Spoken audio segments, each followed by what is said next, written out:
Oh, I'm Nick, junior, play field hockey, club field hockey, from Australia. So I spent 52 or so days riding around Mongolia, doing 1,000-mile journey, sort of around the northeast.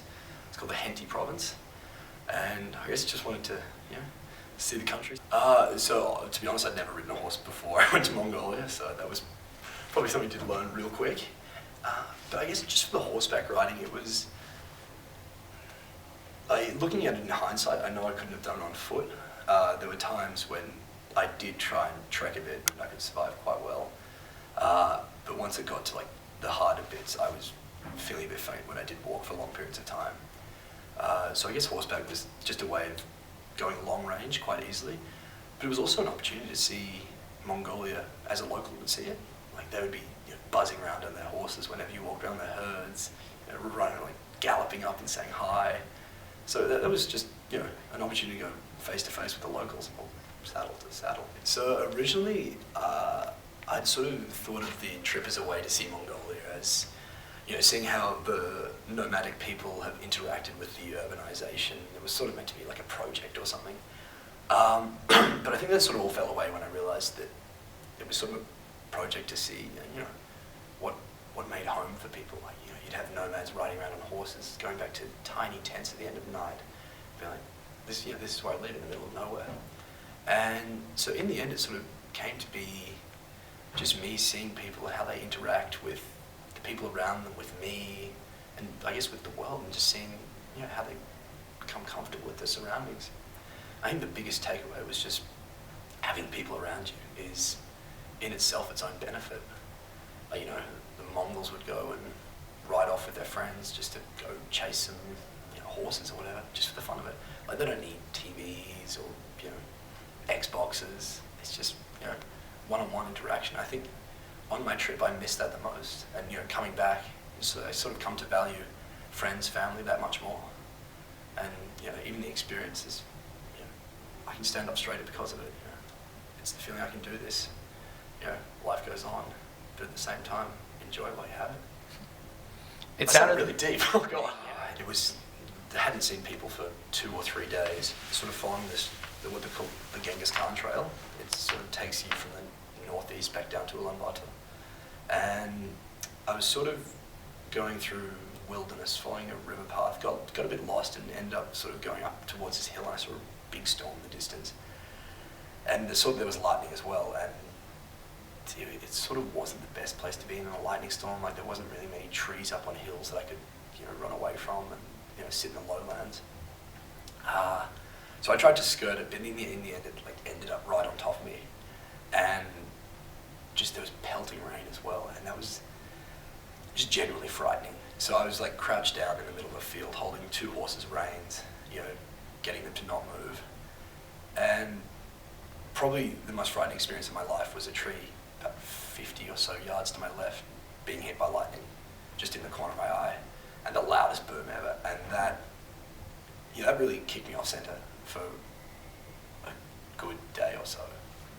And I think that was probably the point where I realized, like, shit, like, this is real. And I spent the next couple of hours just sitting in a saddle, like my hands were just shaking on the reins. And I think that was probably what sticks out as one of the biggest experiences of the trip. So I followed a trail, which it had signs along the side, say in Mongolian. I can't read Mongolian at all. Like, I can get the figures out and make the sounds, but I have no idea what it says. In the end, it took me to Mongolia's sacred mountain. It's called Bokhan-Khaldun, and I climbed it, not allowed to, but it's slightly illegal for Westerners to climb it. But there was no one there, no one watching, so I thought I should. It was also on the route I needed to sort of cross it. Yeah, probably take that out. But it's just going up there, there's an incredibly dense mythology surrounding it. Like, it's meant to be the center of the Mongolian universe. So they all make a sort of, what do you call it, like a pilgrimage to the mountain whenever they can, because it gives them strength. It reminds them of their roots, of the Mongol people. It's also meant to be one of the places where Genghis Khan was meant to be buried. So it's an incredibly important place.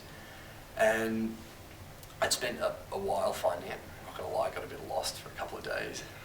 But then made it that place, and I think just climbing up that mountain and realizing that I'd made it to a place where I'd heard about before, something I knew a bit of the history of, and just reaching the summit of it, and there's a massive shrine there, one of the Mongolian sacred ores, so like piles of rocks and blue prayer scarves everywhere.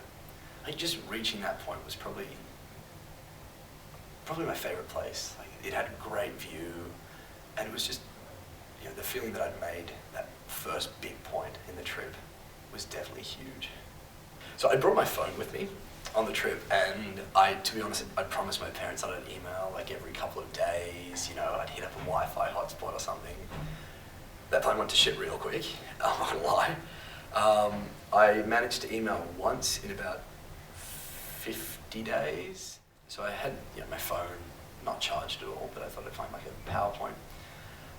In the end, I just couldn't email, but it sort of stopped worrying me after a bit. Like, if I were to be so far removed from everything, I sort of came to the conclusion that I may as well be entirely removed from everything. So a lot of people have asked me whether I had like headphones and music in the whole time. I didn't. It was just me, horses, and probably the flies. But yeah, I think, again, it is just a means of appreciating more so what we do have here than anything else.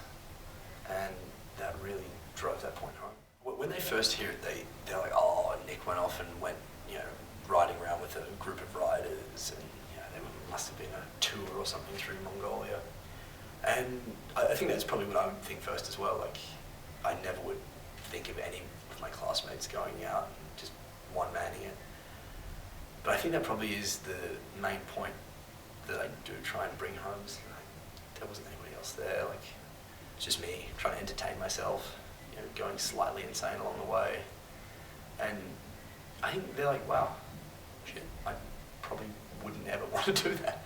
But, such is life. I'm much more confident in what I do, just by default, because, nothing can go much worse than what did go worse out there, what did go badly out there. And that is probably what I've taken most from that experience.